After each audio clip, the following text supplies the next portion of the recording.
Thank you, Chris, for this wonderful AI session. We've already got a lot of Kool-Aid of AI this morning. I think we're going to continue that, but it'll be much more relevant to what we do in our daily lives. I think that's what is. I want to pick it up from the topic, which is from wine to bottle: careful cultivation of AI in home care.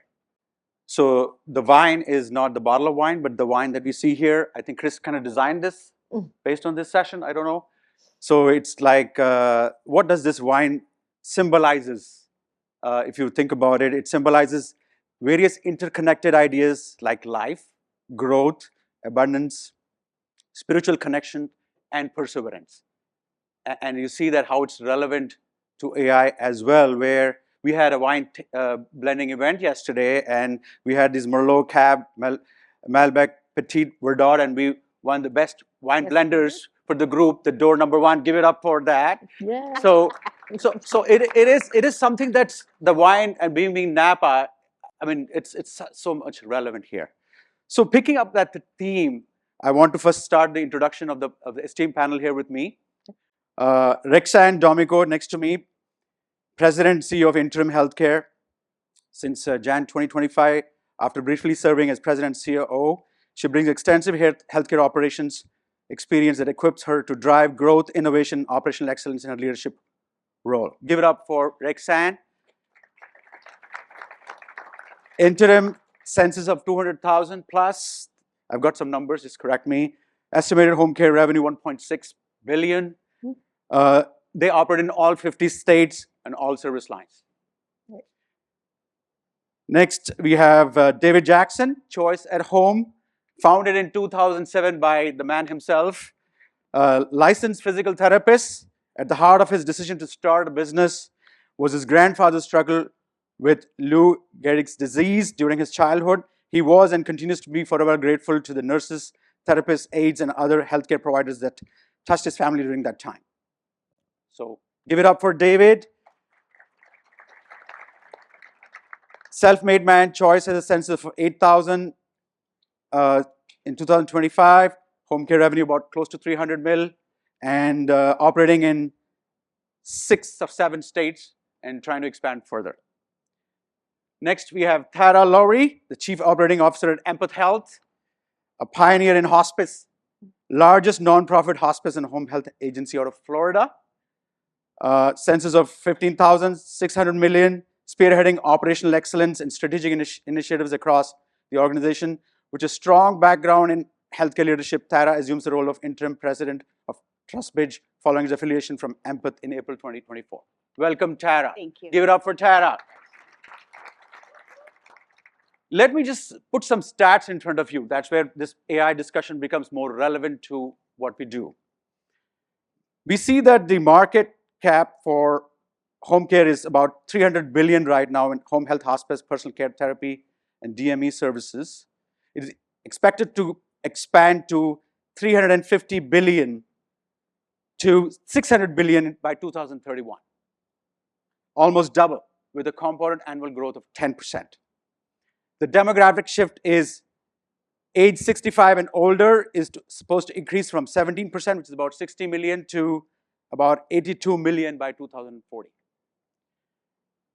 2027, over 60% of home care executives, which is all of us in the room, expect that value-based care contracts will account for at least half of their revenue.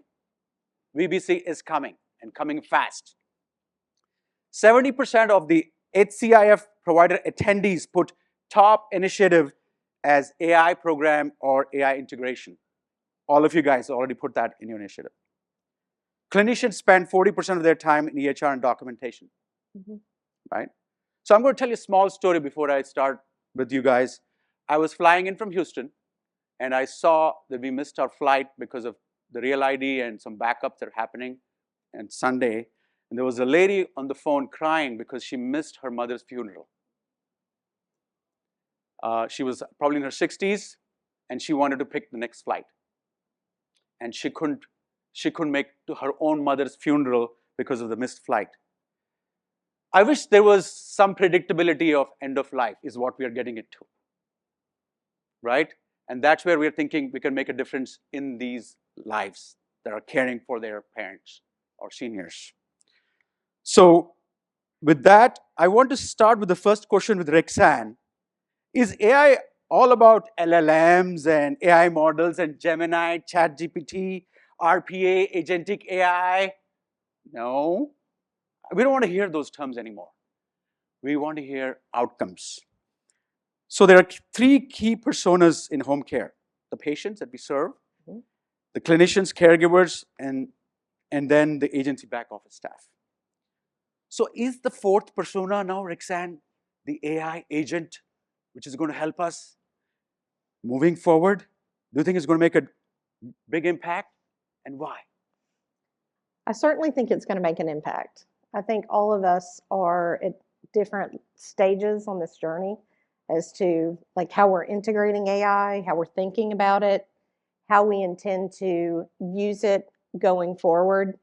One of the things David and I were talking about earlier is we have to rethink return on investment a little bit, because I think the way these services are coming at us, it's hard not to want to jump on the next shiny new penny and figure out, is that going to make me more efficient? Is that going to help me with audit risk? Is that going to help me retain a caregiver longer? Like, what's the real benefit? And naturally, we all go to the cost and whether or not we can afford this. So I think our industry is a little bit at a crossroads where we are looking at what we spend on IT. When you look across our organization, we spend about 1.5% to 2% on our EMRs. When you look at all the add-ons and other things, it's triple that, right? Because we have gotten into the habit of saying, oh, well, there's, I've also made this joke a lot. There's Ollie, there's Axel, there's E5, there's, Andy, there's Apricot, like who's next?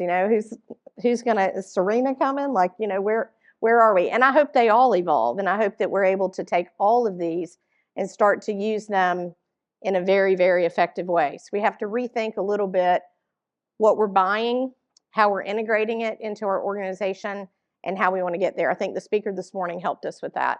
One of the things I love about a franchise organization, which I think is really important as we go through this journey today, they have guts, right? There are a lot of independent owners, and when they take on something like AI, they go get it. They bring it in really quick. They're not overthinking it, and they're making very fast decisions on the back end to jettison things that aren't working for them anymore. Now, whether that's sustainable, I don't know. But I do think that they are a little bit more risk takers by virtue of the fact that they're serial entrepreneurs and they're in this business for a reason. And they want to make a difference, but they also know that in order to be sustainable, they have to be able to make a profit. So I think it's definitely, the answer is yes. I think it's definitely part of a persona that will be a game changer in our industry going forward. Great. How about you, Tarrah? Do you have a similar definition of your AI assistant in your world? Yeah, absolutely. I think it's playing a huge part in all of our organizations. I think for those that aren't doing things yet, they're kind of looking at all of the offerings saying, where do I start? What do I start with? I think that if you look even at automating intake, for example, there's a lot of different companies that are coming at you saying, hey, we can do this, we can do this. Really being able to look at who is the best partner for you and deciding how it's going to work with your EMR. That's another big piece. And it's something that we all are thinking about all the time. I think that our staff are really concerned about AI. Some of them are concerned in positive and negative ways. So I know that one of our meetings we had with just some clinical team about bringing another piece in that would help them write a narrative. They were very standoffish about that, even when we were like, but this could add so much more time. And then they said, well, then you'll just make me do more visits. And so I'm like, wow, it saves money for me. It saves time for me. I think this is a great thing for them. And they didn't see it that way. So we've really got to think about our team when we're deciding who we're partnering with and what we're going to do. Great. David, Oh, I mean, I would echo this. I think like how we convey that as leaders, when you think about your organization, how you convey the idea of AI, the labor force across all sectors of service is terrified of what we're talking about today. I thought the keynote speaker really challenged us as executives because you have to be evaluating um, the use of AI in your business, or you will fall behind. At Choice, I talk about waking up, eat my cereal, and like pursue excellence. Like we're going to pursue excellence because we know we're going to fail, and so I need to challenge myself as an executive and challenge the other leaders in my business to evaluate every single sector and how we can enhance what we do with the use of AI. That being said, I think the messaging and like how we engage the most important resource we all have. I mean, it's so easy to find good people, right? I mean, you aren't awake yet. I mean, like it's very difficult to find great people, and so like how do we use products? And that's what I thought the keynote. Like, how do we use AI to enhance what every individual can do? How do we take people who are functioning at this level and engage them with AI to enhance what they do? And I think that's one of the messages is like, hey, I just want to help you serve patients, which is why you got into this business. And that's the message. Like, we want to help you help people. How cool is that? If you think about it, the reluctance is exactly like the reluctance to use a point of care device in the home, right? You're right back there. Yeah. Yeah. You know, when they truly didn't want to pull out a laptop, it was a barrier. So there was, you know, the idea that they could use a smaller handheld device. It's less of a barrier. The truth of the matter is they just didn't want to conform. They just didn't want to do that. And a very large amount of visits today completed in somebody's driveway, not in the home. So you're right back to the same Conversation. Yeah, the same conversation. Yeah, so I think I'll pick it up from where David suggested that you know, there are many solutions that out there, but you have to pick one to start your journey. And a lot of people in the audience are saying, okay, you guys have done already some inroads, but where do I begin? Which initiative I have to start off to pilot this whole AI initiative? And that's what I think even in the you know, in the booklet they mentioned we want to go and so what is your criteria when you picked your AI initiatives for a specific tool? Was there a criteria which was around, like you said, cost becomes the first criteria, or there are other things that are baked into it in terms of benefits and value that'll help the different personas from an experience standpoint too, like clinicians, like you just said, Yeah. now she's able to make that decision right there at the point of care. So Tarrah, how do you define specific qualifying criteria for an AI initiative if somebody has to start today? I think that we need to be looking at where our issues are. So one of the big things that we just did is we started using Muse, and that's integrated into Home Care Home Base. And it's to help look at that data to say, yes, this patient is probably in the last days of their lives, and we probably should be doing daily visits at this point. In a perfect world, we all have enough staff, and they all are so in tune to their patients that we remember those days when we used to see the email go out and say, hey, this person's on the special care now. And it's like, oh, special care, that means they're close. And everybody started going out more. Our clinicians don't have the time or energy to do that anymore. We've put so much on them. So having a tool that is just a tap on the shoulder saying, hey, this is something that's coming. We need to be looking at this. When we first saw a demo with our data, and we were sneaking, trying to take screenshots and write down the names so that we could see if it was true. And they were like, we'll give you the list if you want to look at it. And sure enough, we look, and out of like the 12 or 14 patients they showed us, 4 of them had already passed, and the others, almost all of them except for one, needed it. But we also got to see some data of patients that were getting a lot of visits that didn't need them. So I know I would probably be this way as a clinician. I would fall in love with patients. And I think that our staff fall in love with patients sometimes. My grandmother just passed away, and she was 102. And I know she was probably the favorite of all the staff. just because of how sweet she was and what a wonderful patient she was. And she got a lot of visits. I mean, the music therapist is there all the time, and and I'm like, wow, I'm surprised that Grandma's getting this many visits, because she didn't qualify for that many visits.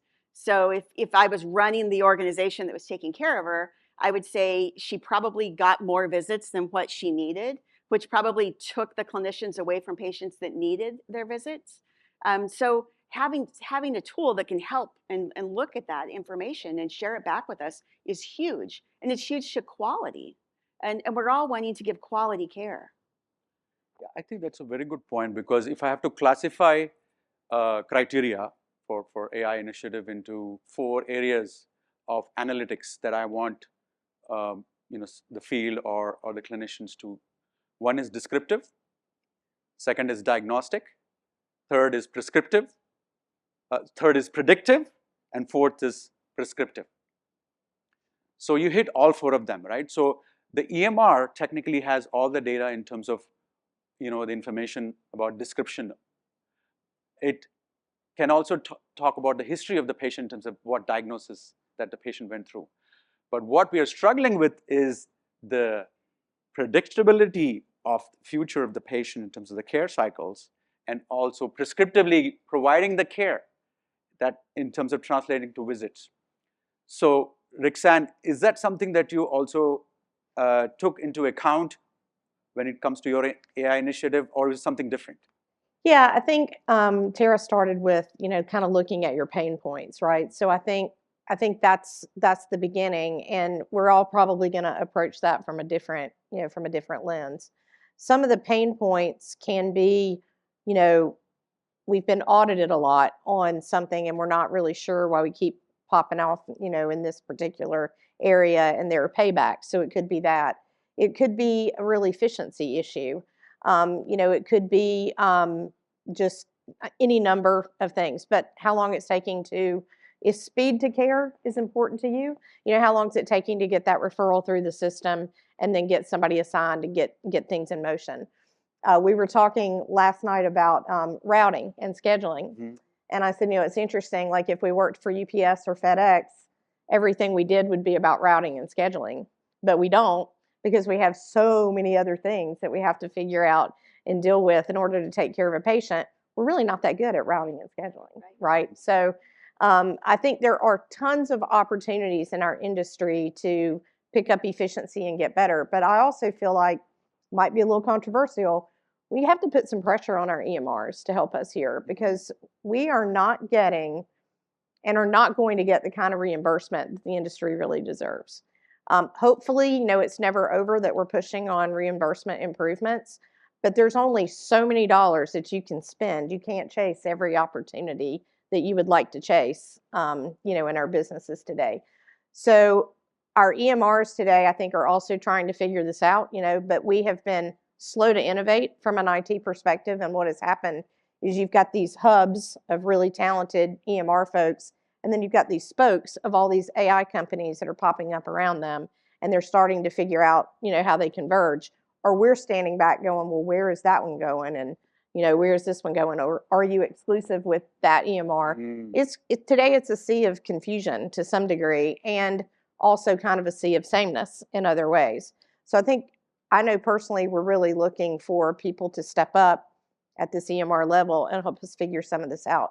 Because when you talk to folks like Metalogix, and you can see that they can see all of your data, yet we're still having to figure out what we do with some of that data so that we don't have this audit risk. So why is that? I think there's a lot of unanswered questions today. But for us, it's really like, where are the pain points? What can we get from an efficiency perspective? And how do we just get better? If it's documentation, how do we get better at that? If it's timeliness of care, how do we get better at that? And where that pain point is where we're really trying to go. Coding is another huge area for us where we're looking at AI. Like if we can code in a fraction of the time. We recently had a franchisee in Texas who connected up with an AI coding company, and the very first thing they did is they tested it for about 30 days, and then they released 5 positions that were caught up in coding, and they put them in more of a field caring position, right, which really freed up capacity. So I think the other thing we have to do as leaders is educate. We might take some cost out of this area over here, but it doesn't mean there's not going to be an opportunity for you. So David, I know I want to pick it up from where Rexanne said, is the whole EMR, right, that we were just talking before we started also, you know, and there are a lot of EMR representatives here and the leaders who are listening to this. I think it's very loud and clear, the messaging in terms of the ability to adapt to the changing world and how we can work in a common ecosystem. I'll give you an example. For example, ACOs, right, accountable care, they are voluntary providers who work to make sure there's a VBC model in place. Can we translate that into where EMRs and the ecosystem of AI players have much more open platforms and solve that problem to feed it into VBC and also have open data exchange? What do you think? Do you think that there's some guidance for that from your experience that you can talk about that will be a good words of wisdom for the vendors like us and the EMRs here from the struggles and pain? Well, and I think Evelyn touched on it. So there's like in the skilled world, federal and state payers, there is it's a capped. We're a price taker. Right. So I think like I'm really encouraging. I'm challenging our vendors right now. I think there's two things as an executive. You really need to look at like, hey, I want to understand your roadmap. You need to engage consultants that understand everyone that offers the services and like, okay, what is the back of this? What VC is behind this? Like what is the strategy of the software? It may be a time period, you know, over the next 5 years where we need to really think about, do we buy down terms? Do we want to get less restrictive terms in our contracting of certain types of vendors in IT? Because it's moving so fast to the point like there's so many providers out there. So you really need to understand like what I'm trying to do is like press the providers that we have. What is your roadmap to consolidate some of the 1% to 4% spend of top line revenue that we're doing? And that's just our job as executive, like, you know, manage risk, increase flexibility downstream when you're going through a period of rapid change. And I think that those are well spent dollars. You know, if they're like, hey, we need a minimum 36-month agreement, and you're like, hey, can I buy this down to a certain extent to create flexibility, especially if I don't have a lot of confidence in the roadmap. Like if their product roadmap doesn't lead me to a place where I believe that they'll be the leader in this segment of what they do for our business, or consolidation won't occur, then I have to press for more flexibility in contract terms. So I think as we think about that, and then taking one step back, you know, the old school SWAT your business. I mean, you have to repetitively do that throughout your organization.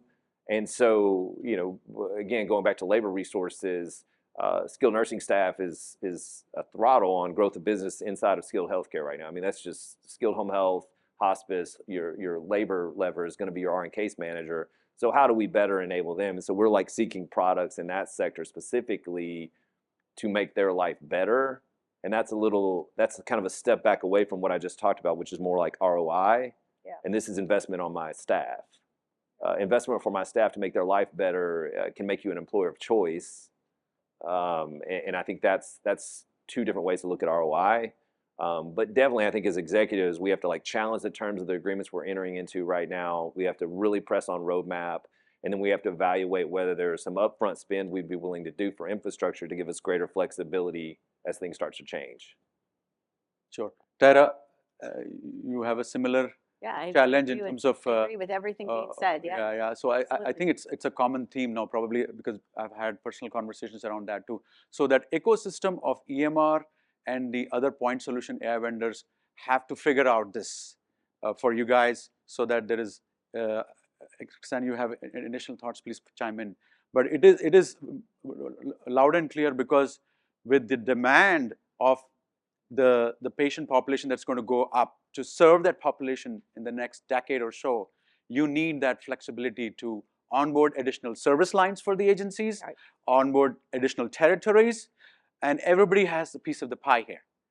I don't think it's about grabbing business from each other, but there's so much of demand going to be there to serve these patients, right? So I want to now come into some personal stories that you can share. So starting with Rexanne, is there a personal story or in your agency where an AI initiative really transformed? Something like what I heard about this lady who lost her mother because of something that could have been planned better. I think that's where we are making an impact in our roles here. So is there something that you want to call out either in interim or in your Sure. personal that you can talk about? Yeah, there's probably a couple of things, just a couple of highlights that I would mention. I said earlier, coding is an area where we're seeing some real upside. I think the key on coding is the accuracy. I think what we tend to love the most, is it faster? Is it cheaper? Yes. But the accuracy is really what we're after, right? Because we want to make sure that our risk is downstream, is extremely minimal. So I think we are seeing in several of our franchise partners the ability for them to move through coding very quickly and very effectively, and that has been a win. There's been some reduction in labor costs. There's a reduction in what we were paying for outside coding costs. So all in all, a huge win. We actually had a franchisee who said their spend went from $13,000 a month to like $1,200 a month. So, if you're a personal business owner, huge win in that particular area. And then we also have franchisees who are seeing, real wins on things like authorizations, going through like eligibility, auth, back end, processing with companies like, like Element 5 doing some work for us in those areas. And some of our largest franchisees are really just automating the back end of what we're doing, and then getting that right too, and speeding up the time which our receivables, that money are coming in. And again, if you're an independent business owner, that's really important to you. If you see what's your ultimate measure there? If it's taking you 45 days to get paid, and now it's taking you 30 days to get paid, that changes a lot of what you can do in your business, what you can invest in, who you can hire, how you can move forward on the next big thing. And if that can be something that is absolutely a regular occurrence and they can trust in it, then I think that's great. The other thing that I would say is perhaps to me one of the most valuable is people who are experts in this area who can step forward and help you say, here's a piece of your strategy that you could be doing better, and I can help you in this area. I mean, we are not IT experts. We don't know everything about where the industry is going. I think we've proved that in healthcare, right? We're not IT experts, but people who have the confidence, who can help you work through those problems strategically, and then you don't have to worry. You don't have to go create that code. You don't have to build it yourself. To me, that is also a really huge win. Like, I don't want to be building software. I want solutions that I know work, and partners who are going to help us get there. One of the examples that I think is a game changer is scheduling. I don't know about your organization, but schedulers seem to come and go. It's like a revolving door of that position. And the clinicians really do need help. So it's not even getting rid of an FTE. You let AI do the scheduling. And then the schedulers can still be that person who gets the phone calls saying, hey, this came up, that came up. Because we need that. Our clinicians need to feel like they're supported. And there's certain things that AI should never replace. And those are those human touches, not only for our clients with our staff, but also for our staff, knowing that they're supported. And I think, I ask a lot of questions to my phone all day long, but I also know that there's a lot of things that I need to talk to a human about. And I think that one of the things that our teams worry about is that they worry a little bit about, like, here we go with this. When we starting with some basic integrations and deciding what we might be able to use AI for, we kind of looked at some jobs that nobody wanted to do. And we're a very large not-for-profit hospice organization, which means that we have a lot of beds for general inpatient in hospitals and standalones. So there's 300 beds altogether probably throughout the state of Florida. So that was more than one full-time job, is really just trying, okay, how many beds are open here? How many beds are open there? Well, we already have all of that information in Home Care Home Base. So why can't we pull that information and come up with our own little, and this is only for us. We needed to solve this problem. Not everyone has all those beds. But I think there's ways that we need to think about what's a job that no one wants to do, and that was one of the first ones we did. Because when we said, hey, no one's gonna have to do that anymore, they were all like, thank you. And that's when you get buy-in from your team. And also, scheduling also is very compelling, because if you see, it is increasing the efficiency of that clinicians in the field in terms of just the drive time that they have to go to different patients to care. Yeah.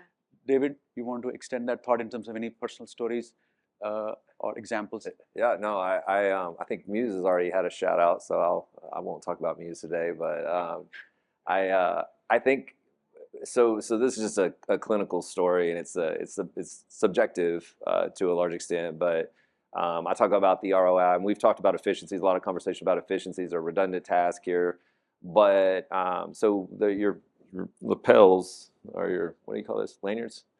Apricot, Trent Smith's product, he's here.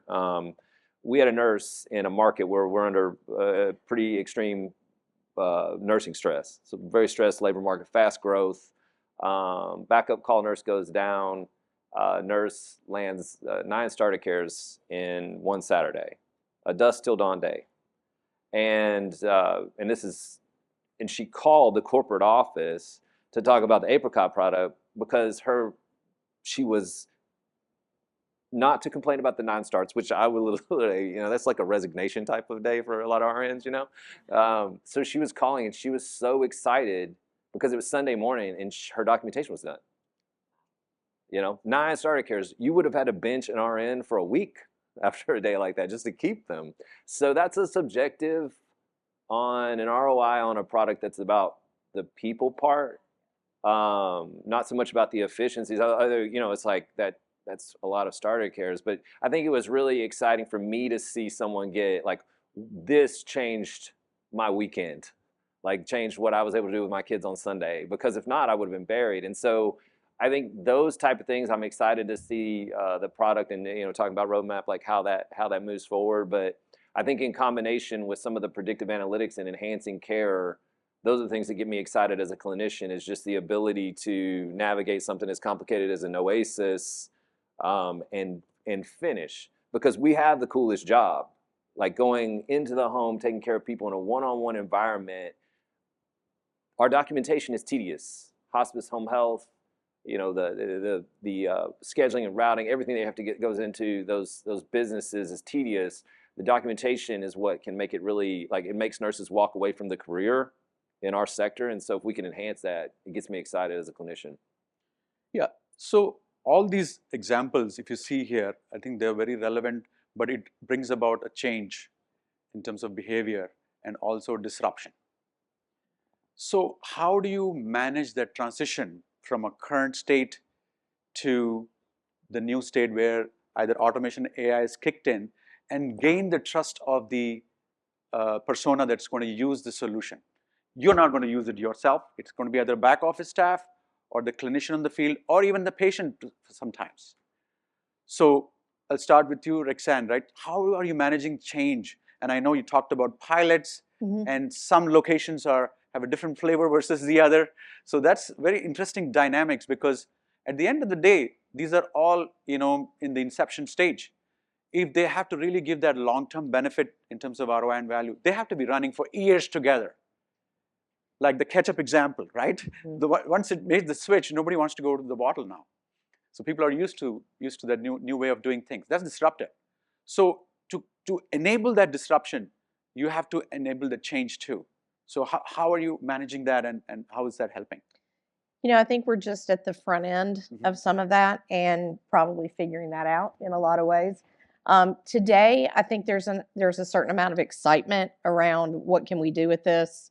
I think it's going to be incumbent upon us as leaders to be able to really articulate what we believe the benefits will be. And the benefits it's just like anything else in our industry. It can't just be financial. Like, the benefits has really got to be something that's in it for them. Even if it means their job skilling is improving because they are learning how to do more with the kind of the tools of the future. And then to take away the threat of, your job is going to be replaced, especially in these back office type roles. I think in that particular instance, it has to be about capacity, the fact that you can do more and you have basically an assistant helping you, get this work done. I also think we have a lot of work to do to help people understand how to really use AI and not be scared of AI. So in our organization, we're really trying to embrace it. We're trying to control it, but we're really trying to embrace it. And I think it's probably really a leadership task to make sure that we're doing those things the right way. And if we can do that in a way that people see it as a benefit to them, then I think they'll get over some of those hurdles and it'll be much more effective. Absolutely. And I think it is tied to outcomes too. Each Yes. pilot. Yes. So Tarrah, you have any thoughts around tying the benefits and value? One is improving productivity, other is tying to outcomes. You see the results Right. and it's there in front of you. Right. We go to the nurses and say, tell us what you do every day that a nurse doesn't have to do. What are those things? Give us a list of those things. And they'll come up with a list really quickly of all the things that take up time during their day that when you look at it, you're like, wow, we didn't even realize they were doing these things. And that's where a lot of that synergy will come because you're solving a problem for them.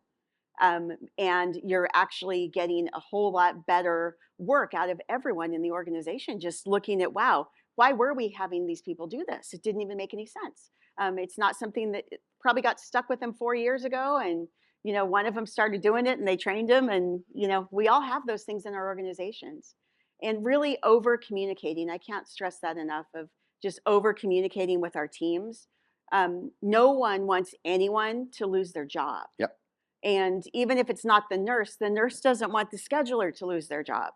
And the scheduler doesn't want the person doing intake to lose their job. So being able to look at your team and see what skills they have and say, they have this skill set, we can use it in this other place. We need our good people. So to be able to have that conversation is huge.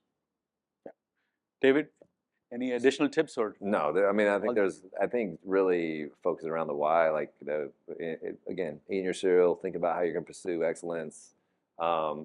Intake is, and you mentioned it as you launched the whole conversation, intake is an incredibly tedious job. I go in there and, when I go to corporate offices and start talking to those guys about what they're doing, I think about like how difficult that would be to manage thousands of referrals and try to convert and get a patient onboarded. It's so important too, just speed of care. And so showing how that enhancement, managing that thing. I think the other realistic thing is, we work in a business that has very high attrition. And when you're thinking about back office, a lot of times you can manage that change right through attrition, like as you're adding and onboarding the layer of automation. And you don't have to, that's just the reality of it. So I think being smart about that implementation and then also repurposing employees to benefit the organization in other areas is important when you're talking about automation. Absolutely. Yeah. I think with that, probably we want to take some questions now. I think we're at almost time. I wish I had a few more questions, but I think we're running out of time. Chris is going to kill me. Yeah, I wish that I could just fly around the room like Superman or something. Sure. So I would love to have, based on this conversation, the audience take any questions for the esteemed panel. We got time here. for maybe like 1 or 2 questions as I turn into Donahue. So, anybody? There's not a single person in this room who has one question. Well, I'll ask a question then. So, Rexanne, you said that AI is not something that we need to be afraid of, right? Right. It's something that's integral. What are the ways that the provider leaders who are in this room can look to ameliorate some of those fears going forward in the adoption of a technology that is integral to your operations going forward? I think one of the first things to do is really have a strong AI policy, like really work with your team to talk about, what do we want to be? We started with differentiators and we said, what are the things that we want to be known for in the market? And then of those things, what can AI do for us to help us differentiate and be better in the marketplace? And that's going to be different for everybody, depending on what your business is.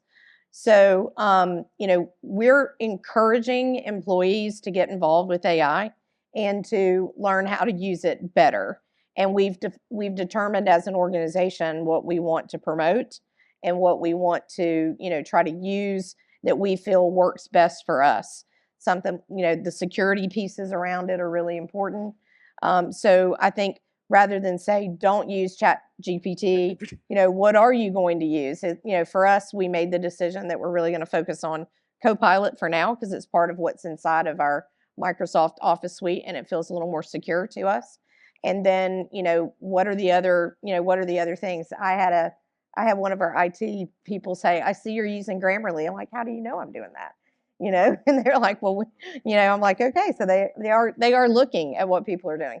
So I think it's important to determine what you want to be known for, what you want to accomplish, how you want to differentiate, have a policy that allows it's a safe place, and then help your employees figure out how they can do their jobs better utilizing AI. And if you can do that and you take some of the fear out of it, I think you can start to move forward with some bigger initiatives. Great. Let's hear it for this amazing discussion, amazing panel. Thank you so much. Thank you.